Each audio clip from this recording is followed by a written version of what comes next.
Hello everyone. देखिए, ये आपके टीचिंग एप्टीट्यूड का नेक्स्ट लेक्चर है जिसका नाम है नेशनल करिकुलम फ्रेमवर्क 2005,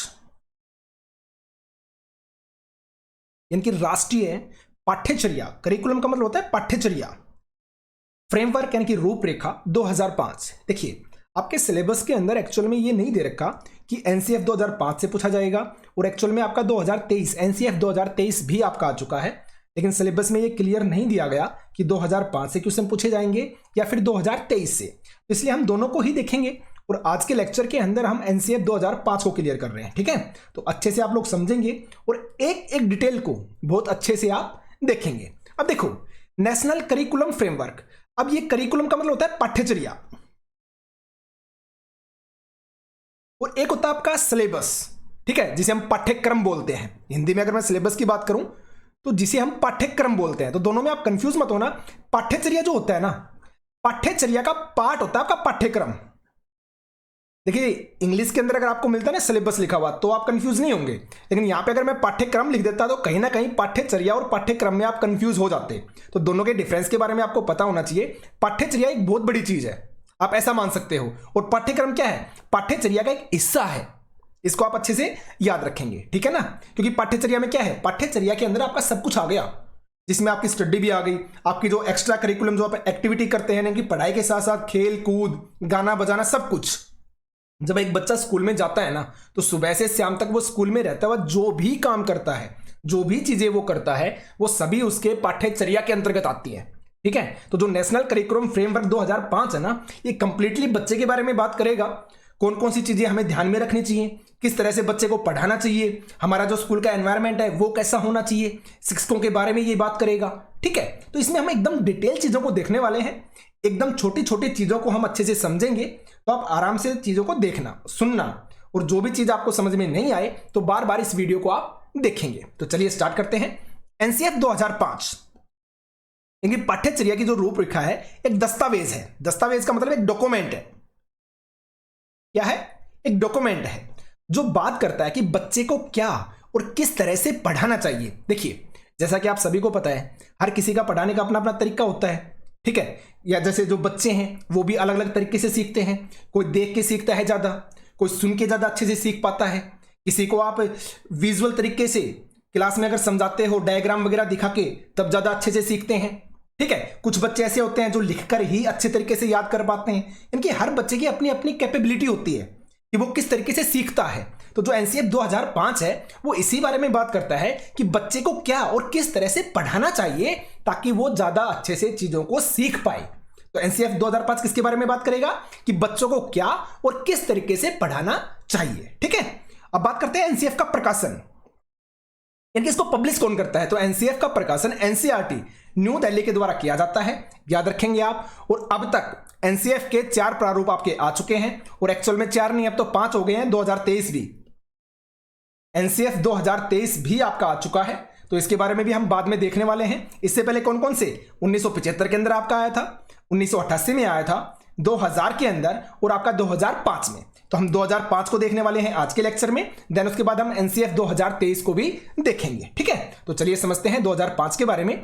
इसके बाद आपको याद रखना है, एनसीएफ 2005 को प्रोफेसर यशपाल की अध्यक्षता में तैयार किया गया था। याद रखेंगे आप बहुत अच्छे तरीके से कि एनसीएफ 2005 को किसकी अध्यक्षता में तैयार किया गया था? प्रोफेसर यशपाल, जिसके लिए 1993 में आई। 1993 में के अंदर लर्निंग विदाउट बर्डन रिपोर्ट को आधार बनाया गया था। यानी कि आपको याद रखना है, लर्निंग विदाउट बर्डन यानी कि बिना बोझ के शिक्षा, बहुत बड़ी बात है। यानी कि आपने देखा होगा, आजकल आप लगा लीजिए, जो छोटे छोटे बच्चे होते हैं वो बड़े नहीं होते, उससे पहले उनके बोलते हैं ना, जो ट्यूशन वगैरह है वो स्टार्ट कर दिए जाते हैं, उनके ऊपर स्टडी का क्या जाता है, बर्डन आ जाता है। तो लर्निंग विदाउट बर्डन यानी कि बिना बोझ के शिक्षा, ये रिपोर्ट आई थी आपकी 1993 के अंदर। तो 1993 की इस रिपोर्ट को आधार बनाया गया था, और तब आपका एनसीएफ 2005 को प्रोफेसर यशपाल की अध्यक्षता में तैयार किया गया था। तो आप याद रखेंगे कि जो आपका एनसीएफ 2005 है, उसके लिए किस रिपोर्ट को आधार बनाया था? 1993 में आई लर्निंग विदाउट बर्डन रिपोर्ट को, याद रखेंगे आप। ठीक है, चलिए आगे बात करते हैं। एनसीएफ 2005 की उत्पत्ति प्रसिद्ध शिक्षा शास्त्री रविंद्रनाथ टैगोर के एक निबंध सभ्यता एवं प्रगति, यानी कि हमारी संस्कृति और साथ साथ में प्रोग्रेस, सभ्यता एवं प्रकृति से हुआ है। जिसमें उन्होंने बताया था कि सृजनात्मकता और उदार आनंद बचपन की कुंजी है और नासमझ वयस्क संसार द्वारा उनकी विकृति का क्या करता है, खतरा है। इनके सृजनात्मकता का मतलब क्या होगा, क्रिएटिविटी। ये जो सृजनात्मकता है और उदार जो है, उदार जो स्वभाव है, वो आनंद, उदार आनंद बचपन की क्या है, कुंजी है। और जो नासमझ व्यक्ति होता है, नासमझ जो वयस्क होता है, उसको, उसके द्वारा क्या है, इसको खतरा है, इसकी विकृति को क्या है, खतरा है, वो इसको नष्ट कर देगा जो नासमझ व्यक्ति होगा। तो इस तरह की स्टेटमेंट किसने दी थी, रविंद्रनाथ टैगोर जी ने। उनका एक निबंध था सभ्यता एवं प्रगति, वहां से इसकी उत्पत्ति हुई है एनसीएफ 2005 की। ठीक है, चलिए आगे बढ़ लेते हैं। बच्चों को सही ज्ञान सही रूप में प्रदान करने का तरीका ही एनसीएफ 2005 से संबंधित है, मोस्ट इंपोर्टेंट है, लेकिन नॉर्मल सी स्टेटमेंट है, आप याद रख पाओगे कि जो बच्चों को सही ज्ञान देना है और सही रूप से प्रदान करना है, यानी कि ऐसे तरीके से आप उसको सिखाओ कि बच्चा आसानी से सीख पाए। क्योंकि सही ज्ञान तो हर किसी को पता है कि सही ज्ञान आपका ये है, लेकिन उसे सही तरीके से देना भी तो है। जैसे अगर मैं सेक्स एजुकेशन की बात करूं तो इसके बारे में हर किसी को पता है, लेकिन मैटर क्या करेगा, जो बात है वो मेन क्या है कि आप इस एजुकेशन को बच्चे को किस तरीके से सिखाते हो कि वो वल्गर भी ना लगे और बच्चा समझ भी जाए। तो यही तो है सही तरीका, सही रूप से प्रदान करना। तो बच्चों को सही ज्ञान सही रूप से प्रदान करने का तरीका ही क्या है, एनसीएफ 2005 से संबंधित है। याद रखिएगा, एनसीएफ 2005 21 रिपोर्ट्स की एक समरी है, ये भी आप याद रखना है, फैक्चुअल है ये कि एनसीएफ 2005 है वो 21 रिपोर्ट्स आपकी जो थी उनकी एक समरी है, उनका एक डाटा है। एनसीएफ 2005 का अनुवाद संविधान की 8th अनुसूची में दी गई भाषाओं में भी किया गया है, आप याद रख सकते हैं। एनसीएफ 2005 को अप्रूव किया गया था कब, 7 सितंबर 2005 को CABE द्वारा। इंपॉर्टेंट है, याद रखना आप कि एनसीएफ 2005 को अप्रूव कब किया गया था, 7 सितंबर 2005 को CABE द्वारा। और CABE की फुल फॉर्म क्या है, central advisory board of education. क्या है, central advisory board of education इसकी फुल फॉर्म है। ठीक है, और एनसीएफ 2005 की समीक्षा समय समय पर कौन करता है, एनसीईआरटी के द्वारा की जाती है, और एनसीईआरटी के बारे में आपको अच्छे से पता है। ठीक है, तो एनसीएफ 2005 की जो समीक्षा है वो समय समय पर एनसीईआरटी के द्वारा की जाती है।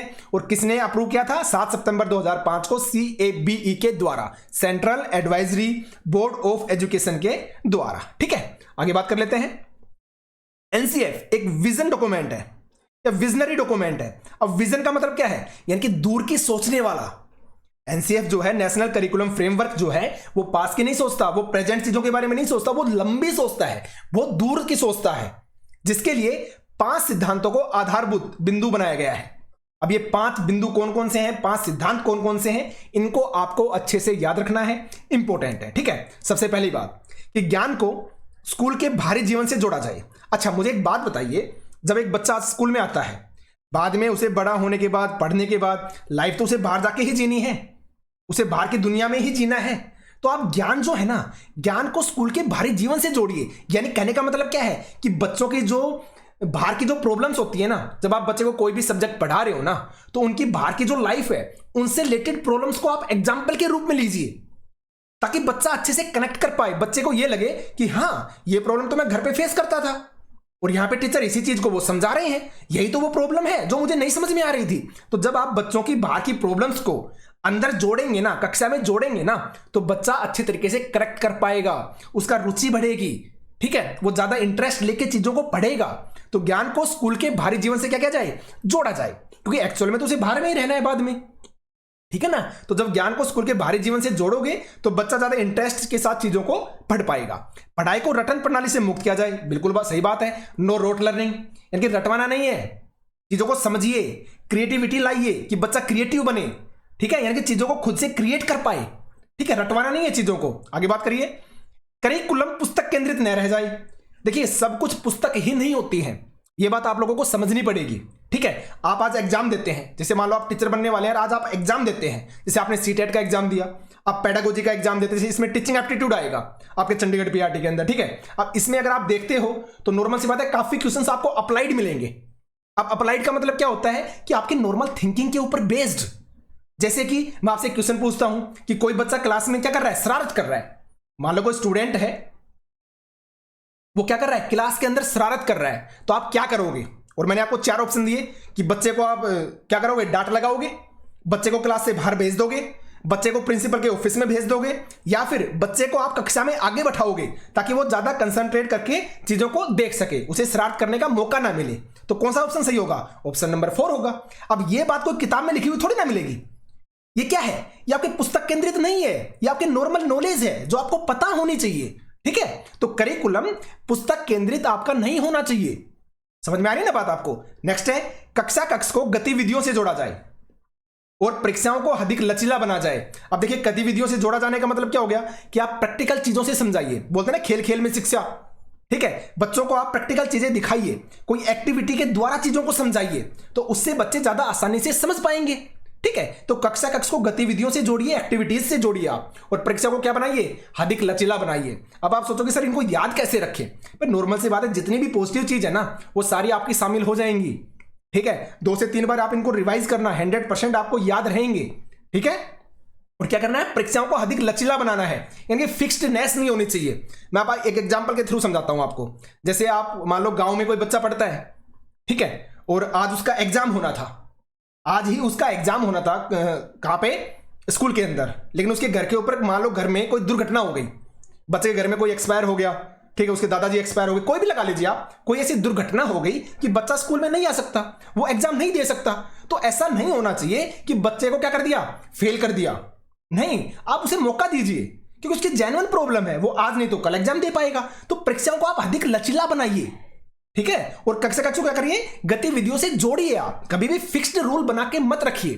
भाई मान लो आज बच्चे को पढ़ने का मन नहीं है, तो आप बच्चे को अलग एक्टिविटी के थ्रू पढ़ाइए। डेली आप कक्षा में पढ़ाते हो, आज बच्चे को प्ले ग्राउंड में ले जाके बैठाइए, अच्छे से पार्क में ले जाके बैठाइए स्कूल के, वहां पे बच्चे को आप पढ़ा सकते हैं। ठीक है, तो कहने का मतलब क्या है? एनवायरमेंट ऐसा बनाओ कि बच्चा ज्यादा आसानी से और ज्यादा अच्छे तरीके से चीजों को सीख पाए। ठीक है, नंबर 5 देखते हैं कि राष्ट्रीय मूल्यों के प्रति आस्थावान विद्यार्थी तैयार हो और राष्ट्रीय महत्व के बिंदुओं को पाठ्यक्रम में क्या किया जाए? शामिल किया जाए। यानी कि जैसे बोलते हैं ना, क्या करे? जैसे बच्चा जो है सार्वजनिक प्रॉपर्टी है उसको नष्ट ना करे, तिरंगे के सम्मान करे, हमारे राष्ट्रीय गान है, राष्ट्रीय गीत है, उनका सम्मान करे। ठीक है, यानी कि समाज के प्रति क्या हो? एक अच्छा व्यक्ति तैयार होना चाहिए।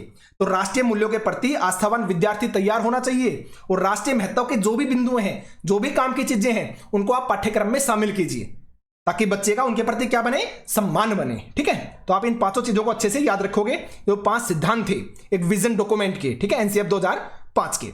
आगे बात कर लेते हैं कि एनसीएफ 2005 5 अध्याय शामिल किए गए हैं इसके अंदर। कौन कौन से? सबसे पहले परिप्रेक्ष्य, और परिप्रेक्ष्य का मतलब क्या होता है? विचार करने का तरीका किसी भी टॉपिक पर, उसको बोलते हैं परिप्रेक्ष्य। यानी कि आप कोई भी टॉपिक पढ़ा रहे हैं, कुछ भी समझा रहे हैं, तो उस पर विचार करें, उस पर विचार करने का एक तरीका होना चाहिए। तो परिप्रेक्ष्य का मतलब होता है विचार करने का तरीका किसी भी टॉपिक पर। ठीक है, सेकंड है सीखना और ज्ञान से संबंधित चीजें। थर्ड है पाठ्यचर्या के क्षेत्र क्या होने चाहिए, स्कूल की व्यवस्था कैसी होनी चाहिए, उसका आकलन, उसका असेसमेंट करें आप। ठीक है ना। आगे बात करते हैं विद्यालय तथा कक्षा का वातावरण कैसा होना चाहिए, इसके ऊपर बात करी जाए।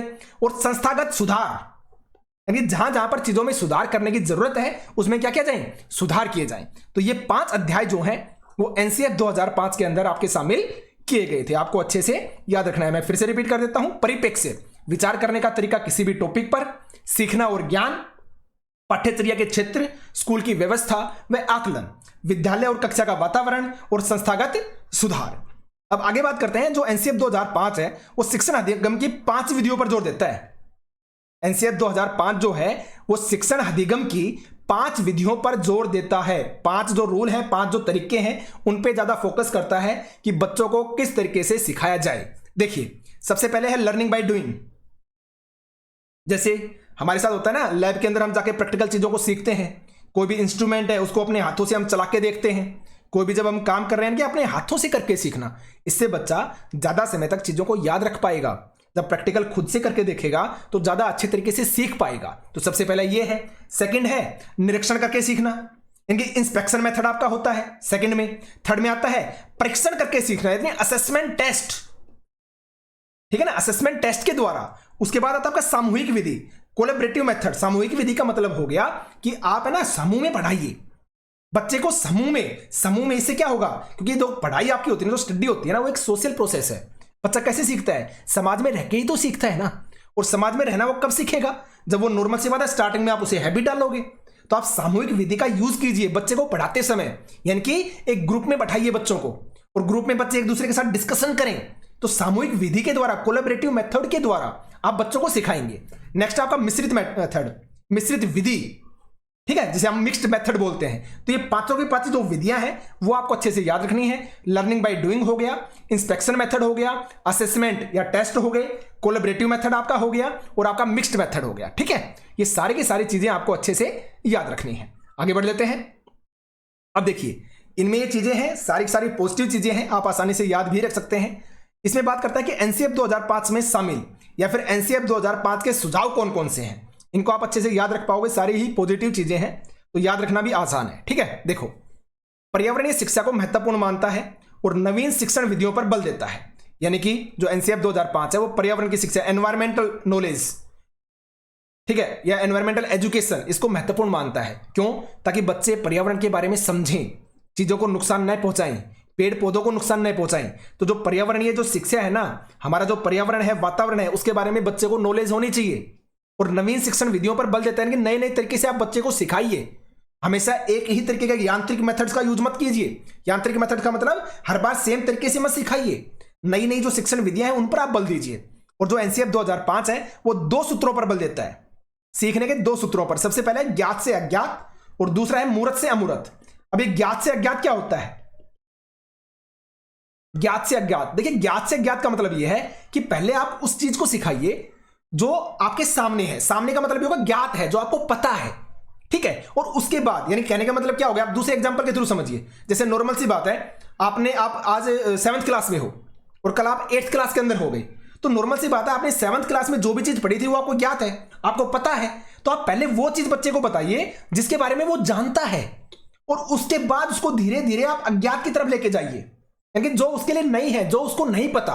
तो इससे क्या होगा, इससे बच्चा करेक्ट कर पाएगा, वो समझ पाएगा कि जो चीजें मुझे पता थी ना, उसका ही एक तरह से क्या है, एक तरह से प्रसार है। प्रसार का मतलब कि उसका ही आगे का पार्ट है, जो मुझे नहीं पता, जो मुझे अब सीखना है। तो 2 सूत्रों पर मेनली बल देता है एनसीएफ। एक आपका ज्ञात से अज्ञात की तरफ, यानी कि जो आपको पता है उससे जो आपको नहीं पता उसकी तरफ लेके जाना, और दूसरा है मूर्त से अमूर्त।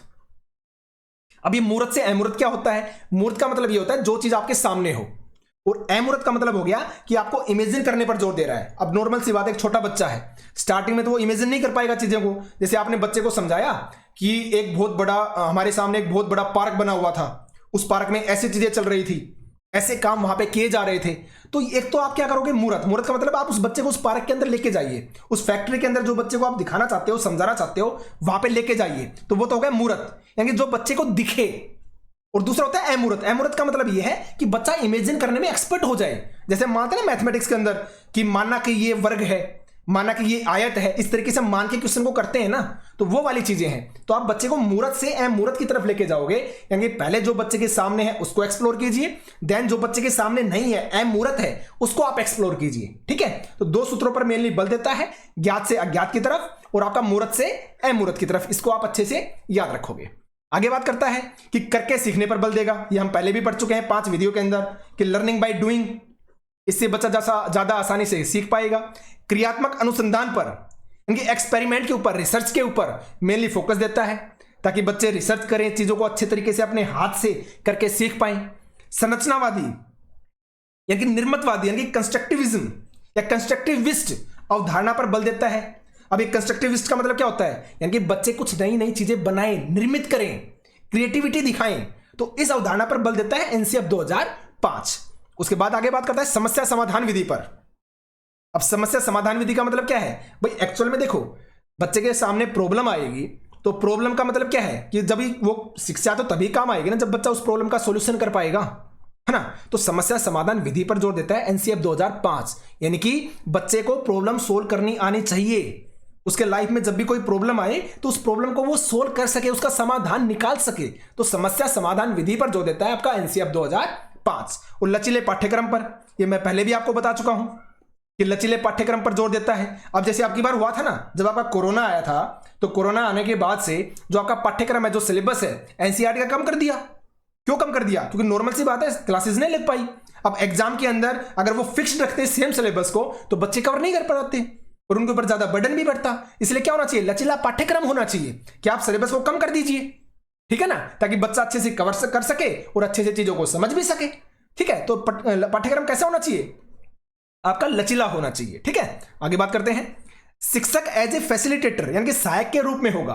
अब इसका मतलब क्या होता है, यानी कि आप है ना बच्चे को खुद से करके देखने दीजिए चीजों को, आप हमेशा उसके लिए उपलब्ध मत होइए। जब बच्चे को जरूरत है ना, जब बच्चे को सहायता की जरूरत है ना, तब आप आइए। तो शिक्षक को एज ए फैसिलिटेटर यानी कि सहायक के रूप में होना चाहिए। ऐसा नहीं है कि आप बच्चे को हर प्रॉब्लम सोल्व करके दिखाएं, नहीं, बच्चे के लिए आप एज ए फैसिलिटेटर काम करेंगे। ठीक है ना, यानी कि जब बच्चे को जरूरत होगी तब आप बच्चे के लिए आएंगे। ठीक है, आगे बात करते हैं। प्राथमिक स्तर की विद्यालय शिक्षा का माध्यम मातृभाषा होना चाहिए, यानी कि प्राथमिक स्तर के ऊपर जो आपकी एजुकेशन है वो किस भाषा में होनी चाहिए, मातृभाषा में, लोकल लैंग्वेज के अंदर। ठीक है, और त्रिभाषा सूत्र को मानता है क्या, आपका एनसीएफ 2005। सबसे पहले मातृभाषा में, उसके बाद हिंदी, और इसके अलावा कोई भी एक अलग भाषा जो विदेशी भाषा भी आपकी हो सकती है। तो मातृभाषा, हिंदी प्लस में विदेशी भाषा। ठीक है, याद रखेंगे आप। इसके बाद बात करते हैं शिक्षक व शिक्षार्थी के साथ साथ अभिभावकों को भी बच्चे की शिक्षा के लिए क्या होना चाहिए, जिम्मेवार माना जाए। यानी कि सिर्फ और सिर्फ बच्चे की शिक्षा के लिए, उसकी एजुकेशन के लिए सिर्फ और शिक्षक और वह बच्चा जिम्मेवार नहीं है, जो अभिभावक हैं वो भी बच्चे के ऊपर ध्यान दें। जब क्योंकि नॉर्मल सी बात है, जो बच्चा है वो स्कूल में कितने घंटे रहता है, 7 से 8 घंटे। ठीक है, उसके बाद तो वो घर पे रहता है ना, अपने अभिभावकों के साथ, अपने माता पिता के साथ, दादा दादी के साथ, ठीक है, अपने परिवार के साथ। तो नॉर्मल सी बात है, शिक्षक व शिक्षार्थी के साथ साथ जो अभिभावक है ना, अभिभावकों भी बच्चे की शिक्षा के लिए जिम्मेदार माना जाए। ऐसा कौन बोलता है, एनसीएफ 2005 ऐसा बोलता है। आगे बात करते हैं। इंक्लूसिव एजुकेशन यानी कि समावेशी शिक्षा को मानता है कौन, एनसीएफ 2005। अब ये क्या होता है, हर किसी को पता होगा, आपके सिलेबस में ये भी तो टॉपिक ना इंक्लूसिव एजुकेशन का। अब इंक्लूसिव एजुकेशन का मतलब ये होता है कि हर तरह के बच्चे एक साथ मिलकर पढ़े। जैसे होता है ना, काफी बार जैसे कोई बच्चा डिसेबल्ड बच्चा है, अच्छे से देख नहीं पाता है, तो उनके लिए अलग से स्कूल बना दिए जाते हैं। कोई बच्चे हैं जो पैरों से चल नहीं पाते हैं, तो उनके लिए अलग से स्कूल बना दिए जाते हैं। तो ऐसा नहीं करना चाहिए, हर बच्चे को सेम स्कूल में सेम बच्चों के साथ पढ़ने का अधिकार है। ठीक है, आप बच्चों में डिफरेंस मत कीजिए, भेदभाव मत कीजिए। तो ये बोलती है समावेशी शिक्षा। ठीक है, तो इंक्लूसिव एजुकेशन का मतलब क्या होता है, समावेशी शिक्षा होती है कि सबके साथ मिलकर पढ़ना। ठीक है, तो इसको मानता है कौन, आपका एनसीएफ 2005। आगे बात करते हैं। एनसीएफ 2005 के अनुसार एक क्लास का जो टाइम है कितना होना चाहिए, 35 मिनट माना गया है। याद रखिएगा, इंपॉर्टेंट है कि एनसीएफ 2005 के अनुसार जो क्लास की टाइमिंग है 35 मिनट की आपकी मानी जाती है। और इसमें 4 प्रमुख विषय शामिल किए गए हैं एनसीएफ 2005 के अंदर। इनके सब्जेक्ट के तौर पर मेनली 4 सब्जेक्टों को शामिल किया गया है। सबसे पहले है भाषा यानी कि लैंग्वेज, उसके बाद है गणित यानी कि मैथ्स, उसके बाद सामान्य विज्ञान यानी कि जनरल साइंस, और देन उसके बाद सामाजिक विज्ञान यानी कि सोशल साइंस। आपको याद रखना है। उसके बाद बात करते हैं, इसके अलावा 4 अन्य क्षेत्र भी इसमें शामिल किए गए हैं, 4 अन्य एरिया भी इसमें शामिल है। अब वो एरिया कौन कौन से हैं, सबसे पहले रोजगार एवं काम। ठीक है, रोजगार एवं काम। देन है आपका कला व पारंपरिक दस्तकारियां, यानी कि जो हमारी पारंपरिक, जो हमारे अंदर क्या है, हमारा जो टैलेंट है। जैसे काफी लोग बर्तन बनाने में एक्सपर्ट होते हैं, कुछ लोग चूड़ियां बनाने में एक्सपर्ट होते हैं, तो कला व पारंपरिक दस्तकारियां है ना, उनको शामिल किया गया है 4 अन्य क्षेत्रों के अंदर। स्वास्थ्य एवं शारीरिक शिक्षा हो गई आपकी, ये भी शामिल है। विश्व शांति व योग, तो 4 अन्य क्षेत्र भी हैं जो आपके एनसीएफ 2005 जिनके बारे में बात करता है। रोजगार एवं काम, कला व पारंपरिक दस्तकारियां, विश्व शांति व योग, स्वास्थ्य शिक्षा एवं शारीरिक शिक्षा यानी कि physical education, health and physical education. ठीक है, स्वास्थ्य का मतलब क्या हो गया, हेल्थ हो गया, और शारीरिक शिक्षा का मतलब हो गया फिजिकल एजुकेशन। तो हेल्थ एंड फिजिकल एजुकेशन, इनके बारे में, इन चारों के बारे में बात करेगा एनसीएफ 2005। कौन कौन से, रोजगार एवं काम, कला व पारंपरिक दस्तकारियां, विश्व शांति व योग, स्वास्थ्य एवं शारीरिक शिक्षा, हेल्थ एंड फिजिकल एजुकेशन। ठीक है, चलिए आगे बात करते हैं। बच्चों में कॉन्स्टिट्यूशनल वैल्यूज का विकास करना है। ठीक है, यानी कि जो हमारे संविधान में जो चीजें लिखी गई हैं, उनमें जो वैल्यूज है जो हमारे लिए इंपॉर्टेंट है, उनके बारे में बच्चों को थोड़ा सा पता होना चाहिए। तो कॉन्स्टिट्यूशनल जो वैल्यूज हैं उनका विकास करना, जैसे एजुकेशन फॉर ऑल, यानी कि सभी को शिक्षा प्राप्त करने का क्या है, अधिकार है। जस्टिस फॉर ऑल, यानी कि सभी को न्याय मिलना चाहिए, सभी को समान न्याय प्राप्त करने का अधिकार है। डाइवर्सिटी को अपनाने की बात की गई है। देखिए नॉर्मल सी बात है, हमारे इंडिया में क्या है, डाइवर्सिटी है, अलग अलग धर्म के लोग, अलग अलग काम करने वाले लोग, अलग अलग कास्ट के लोग हमारे इंडिया के अंदर हैं। ठीक है, तो डाइवर्सिटी, हर बच्चा है ना उस डाइवर्सिटी को अपनाए। जैसे क्लास ही है, अब क्लास के अंदर हर धर्म के लोग आते हैं, यानी कि हर धर्म के बच्चे आते हैं, अलग अलग स्टेट से बच्चे आते हैं। तो इस अलग अलग स्टेट के बच्चे ऐसा है, जैसे मान लो आप ऐसा समझो एक क्लास है, और इस क्लास के अंदर नॉर्मल सी बात है आपके सारे बच्चे आपके नॉर्थ इंडिया से है मान लो, और सिर्फ 2 बच्चे ऐसे हैं जो कहां से हैं, आपके साउथ इंडिया से हैं। ठीक है, तो डाइवर्सिटी को अपनाइए, ऐसा मत कीजिए कि इन दो बच्चों को बाकी बच्चों से अलग रखा जाए या इनके साथ भेदभाव किया जाए। नहीं, आप डाइवर्सिटी को अपनाइए। ठीक है, समझ गए आप, डाइवर्सिटी को अपनाने की बात की गई है एनसीएफ 2005 के अंदर। उसके बाद बात आता है एनसीएफ के अनुसार डेवलपमेंट और लर्निंग एक दूसरे से क्या होते हैं, प्रभावित होते हैं। भाई बिल्कुल सही बात है, हम बोलते हैं ना कि जब हम देखो, हम नॉर्मल हमारी लैंग्वेज में भी बोल देते हैं, हमारी जो देसी लैंग्वेज में उसमें बोल देते हैं ना, कोई बात नहीं, बच्चा है, जब बड़ा होगा जब समझ जाएगा।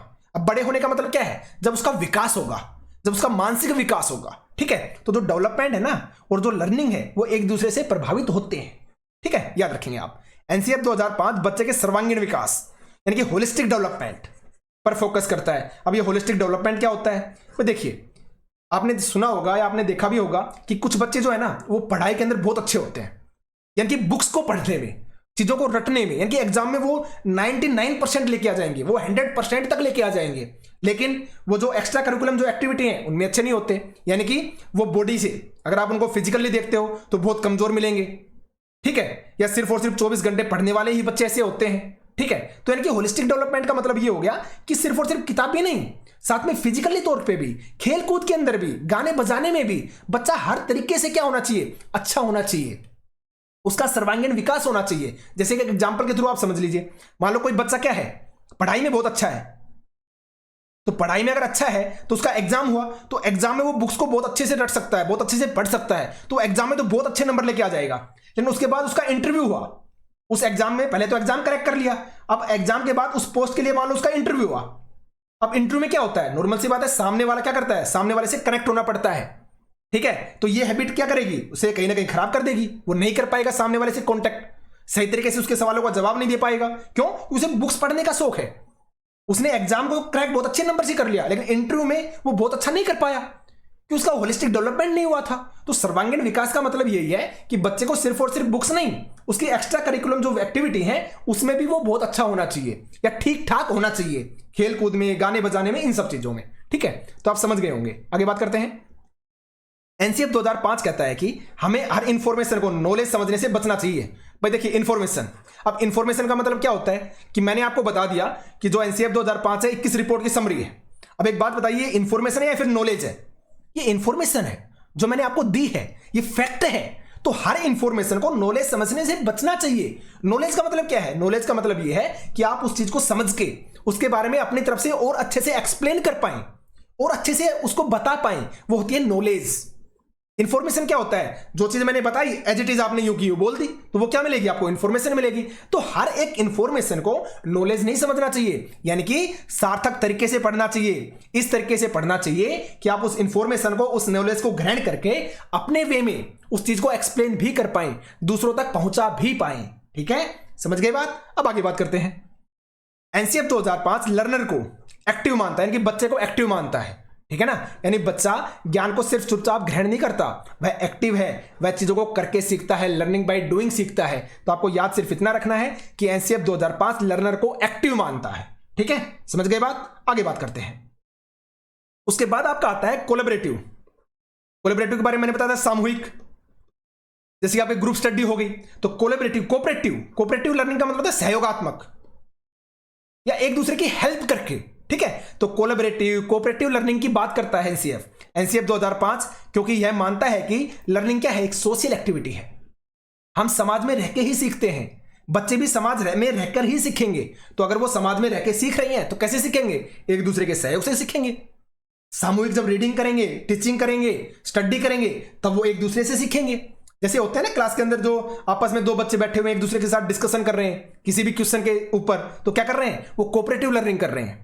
ठीक है ना, वो कोलैबोरेटिव लर्निंग कर रहे हैं, एक दूसरे के सहयोग के साथ वो सीख रहे हैं, सामूहिक रूप से सीख रहे हैं। और ये जो बच्चे के अंदर डेवलप करना बहुत जरूरी है। क्यों, क्योंकि लर्निंग अपने आप में क्या है, एक सोशल एक्टिविटी है। ठीक है, याद रखेंगे आप। आगे बढ़ते हैं। टीचर एजुकेशन की भी बात करता है एनसीएफ 2005, यानी कि अध्यापकों की शिक्षा अच्छे से होनी चाहिए ताकि वे आगे चलकर बच्चों को अच्छे से पढ़ा सके। तो इसको भी आप याद रखेंगे।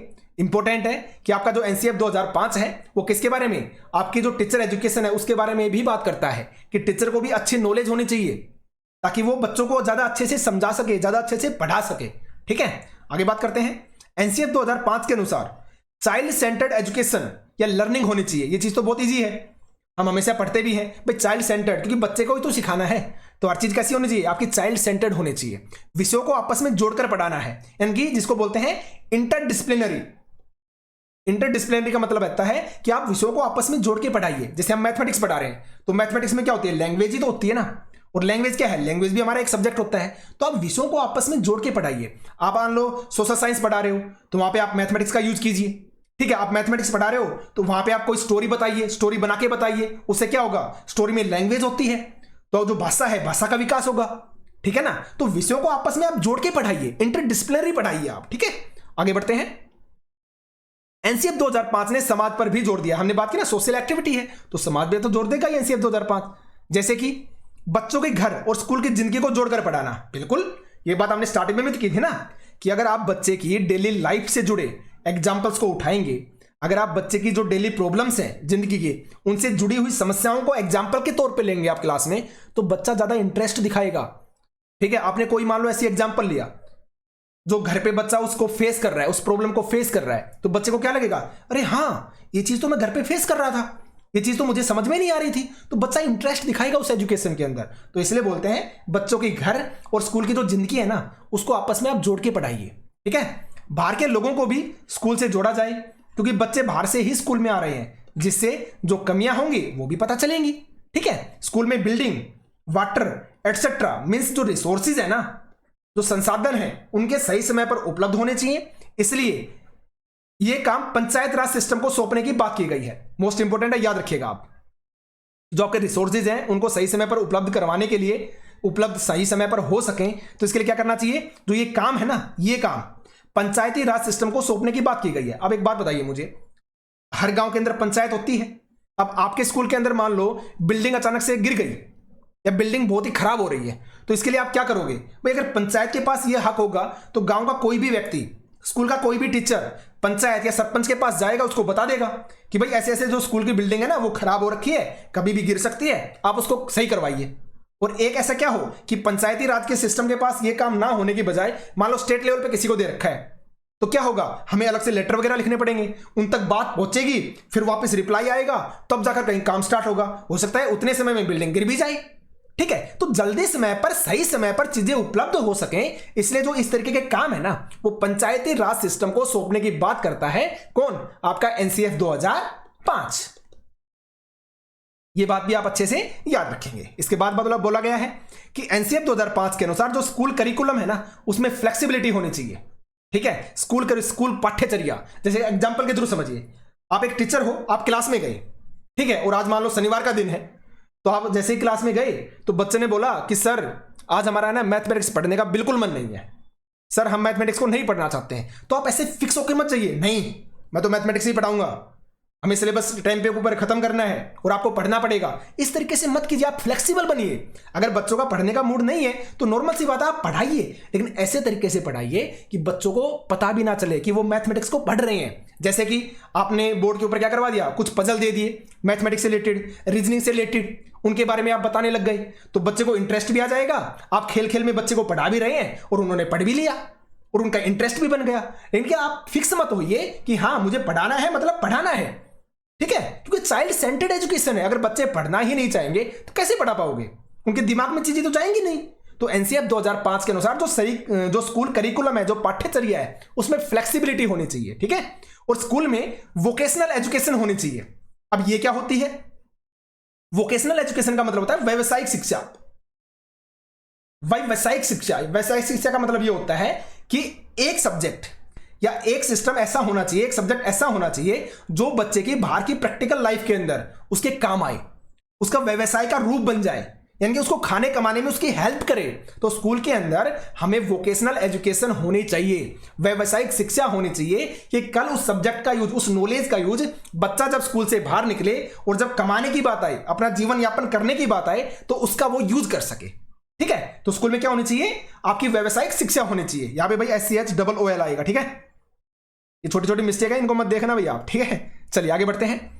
बच्चे को सक्रिय माना जाए। सक्रिय का मतलब क्या होता है, एक्टिव। ये बात मैं पहले भी कर चुका हूं कि बच्चे को एक्टिव माना जाए और उनके एरर्स को महत्वपूर्ण माना जाए, क्योंकि ये सीखने का क्या होते हैं, एक हिस्सा होते हैं। बहुत इंपॉर्टेंट बात है, यानी कि अगर बच्चे गलती करते हैं ना, तो आपको कभी भी बच्चे को एट ए टाइम नहीं बताना चाहिए कि आपको गलती कर दी, उसको कभी भी लड़ना नहीं चाहिए, उसको डांटना नहीं चाहिए। क्यों? क्योंकि एरर जो होते हैं ना, वो सीखने का एक पार्ट है, सीखने का एक हिस्सा है।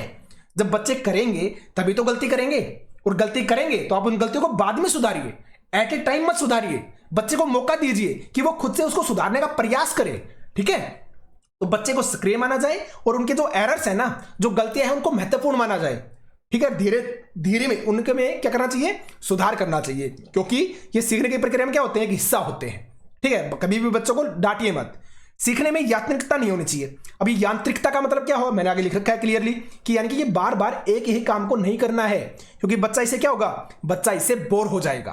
तो सीखने में क्या होनी चाहिए? यांत्रिकता आपकी नहीं होनी चाहिए, ठीक है? यानी कि बोर वाला काम नहीं करना है, एक ही तरीके की चीजें बार बार नहीं करवानी है, रटने पे फोकस नहीं करना है, क्योंकि सेम काम को अगर आप बार बार करते हैं तो नॉर्मल सी बात है, क्या होता है? आप बोर हो जाएंगे। तो इसलिए सीखने में यांत्रिकता नहीं होनी चाहिए। क्रिएटिव तरीके से आप सिखाइए, बार बार अलग अलग वे में सिखाइए, इससे क्या होगा? बच्चा बोर नहीं होगा, ठीक है? आगे बात करते हैं भाई। बच्चों को कठोर डिसिप्लिन में नहीं रखना है, ठीक है? डेमोक्रेटिक एनवायरनमेंट रखनी है, यानी कि एकदम आप स्टिक मत बन के रहिए क्लास के अंदर, ठीक है? कंप्लीटली डिसिप्लिन मत रखिए ताकि बच्चा बंधा हुआ महसूस करे, ऐसा नहीं होना चाहिए। एक डेमोक्रेटिक, एक स्वतंत्र वातावरण होना चाहिए, ठीक है? बच्चों को डरा कर नहीं रखना है, उनसे अच्छा व्यवहार रखना है ताकि वे सवाल पूछे कक्षा में। सीधा और सिंपल सा है, अगर आप स्टिक रहेंगे, आप बच्चों से अच्छे से बात नहीं करेंगे, अपना व्यवहार है वो स्टिक रखेंगे, तो बच्चा आपसे डरेगा, और डरेगा तो जो उसकी रियल क्वेरी है सब्जेक्ट से रिलेटेड, स्टडी से रिलेटेड, वो भी आपसे नहीं पूछेगा। तो ऐसा नहीं करना है।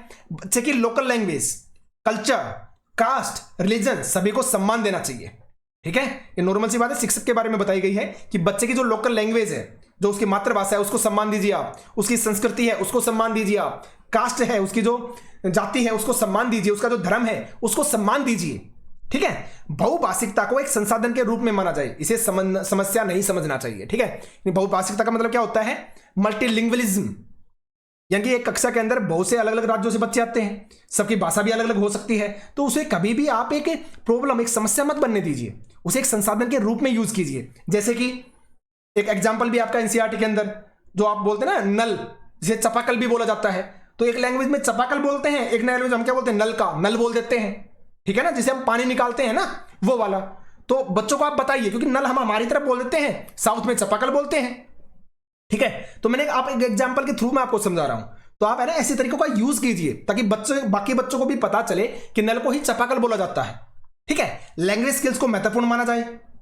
अब ये लैंग्वेज स्किल्स का मतलब क्या हो गया? LSRW, listening, speaking, reading, writing, इनको महत्वपूर्ण मानिए, सीखने का क्रम है आपका ये, ठीक है? तो ये सब बातें इसमें की गई हैं। आगे बात कर लेते हैं, थोड़ा सा है बस।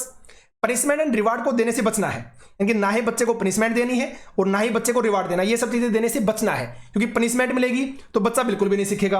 अगर आपने रिवार्ड देना स्टार्ट कर दिया तो जब तक उसे इनाम मिलेगा, रिवॉर्ड मिलेगा, वो अच्छे से पढ़ेगा, और जैसे रिवॉर्ड मिलना बंद, वो वैसे ही नकारा हो जाएगा, वैसे ही पढ़ना बंद कर देगा, ठीक है? तो बच्चों के स्कूल गतिविधियों से बच्चों के अभिभावकों को भी जोड़ना चाहिए। नॉर्मल सी बात हमने स्टार्टिंग में भी बात की थी कि बच्चे स्कूल के अलावा घर पे भी तो रहते हैं, 7 से 8 घंटे स्कूल में, बाकी समय कहाँ है? वो घर में है।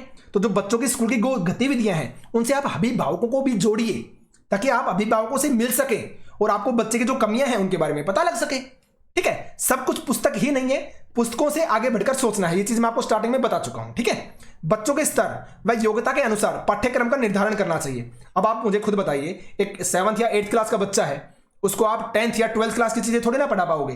तो जो स्तर है, जो योग्यता है, उसके अनुसार आप सिलेबस का निर्धारण कीजिए, ठीक है? शांति शिक्षा और महिलाओं का सम्मान सिखाना चाहिए बच्चों को, ठीक है? याद रखेंगे भैया आप।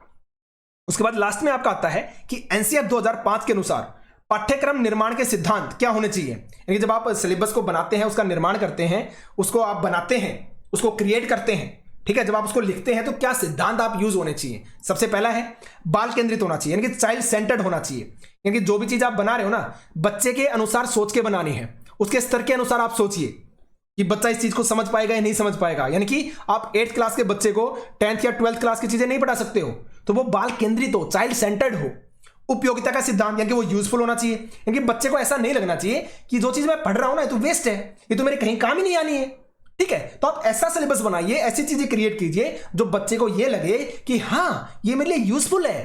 तभी तो हम बोलते हैं ना कि ऐसे एग्जाम्पल्स को उठाइए जो बच्चे की जो प्रैक्टिकल जिंदगी है बाहर की, उससे जुड़ी हुई समस्याएं हों, ताकि बच्चा उनसे कनेक्ट कर पाए और ज्यादा आसानी से चीजों को सीख पाए, ठीक है? क्रमबद्धता का सिद्धांत आपका आता है, यानी कि करेक्टेड हो एक दूसरे से, ठीक है, यानी कि चीजें एक दूसरे से जुड़ी होनी चाहिए। बच्चों को ऐसा नहीं लगना चाहिए कि वो चीजें बिखरी हुई है। जब वो एक दूसरे से चीजों को कनेक्ट करके पढ़ेंगे ना, ज्यादा आसानी से पढ़ पाएंगे। जैसे मैंने बताया था ना आपको स्टार्टिंग में कि मान लो आपने 9th क्लास में कोई चैप्टर है आपका और वही चैप्टर 10th क्लास में है, तो पहले आप 9th क्लास के चैप्टर को थोड़ा सा रिवाइज करवाइए ताकि बच्चे को याद आ जाएगा, हाँ ये चीज तो हमने 9th में पढ़ी थी। उसके बाद जो नई चीजें जो 10th में गिवन है ना, उनको आप पढ़ाना स्टार्ट कीजिए, यानी कि चीजों को एक दूसरे से कनेक्ट करके पढ़ाइए ताकि बच्चा जुड़ाव फील कर सके, ठीक है। उसके बाद आता है आपका लचीलेपन का सिद्धांत, यानी कि फ्लेक्सिबिलिटी। वो आपके एनवायरनमेंट में भी हो सकती है, स्कूल का जो पाठ्यक्रम है उसमें भी हो सकती है, ठीक है ना, बैठने का जो तरीका है उसमें भी हो सकता है, ठीक है। यानी कि आप ऐसा नहीं होना चाहिए कि परमानेंट आप बच्चे को क्लासरूम में ही शिक्षा दें, कभी कभी उन्हें पार्क में बैठा के पढ़ा सकते हैं आप, ठीक है ना, आपका प्लेग्राउंड है उसमें आप पढ़ा सकते हैं, ठीक है। स्तर के अनुसार पाठ्यक्रम, ये तो बात हो चुकी है कि वो जो बच्चे का स्तर है, जो बच्चे का लेवल है, उसके अनुसार ही आप उसको चीजें दीजिए। और मनोवैज्ञानिक सिद्धांतों के अनुरूप, यानी कि जो मनोवैज्ञानिक सिद्धांत है उसके अनुरूप चीजें होनी चाहिए, ऐसे कोई फालतू की चीजें नहीं करवानी है, ठीक है। तो आपको मनोवैज्ञानिक सिद्धांतों के अनुरूप। तो ये था आपका एनसीईआरटी 2005। इसी तरह से एनसीईआरटी 2023 है, उसको भी हम समय आने पे करेंगे, लेकिन आप किसी भी चीज को स्किप मत करना। अच्छे से जो चीजें याद रखने लायक है उनको याद रखिएगा और चीजों को समझ के पढ़ना, ठीक है, क्योंकि सिलेबस में ये कहीं पे भी नहीं गिवन है, कहां से पूछे जाएंगे। हो सकता है एनसीईआरटी 2005 से पूछ ले और हो सकता है एनसीईआरटी 2023 से पूछ ले, हम दोनों को ही कवर करेंगे, ठीक है। तो चलिए भाई, आज के सेशन में सिर्फ इतना ही था। बहुत बहुत धन्यवाद, थैंक यू।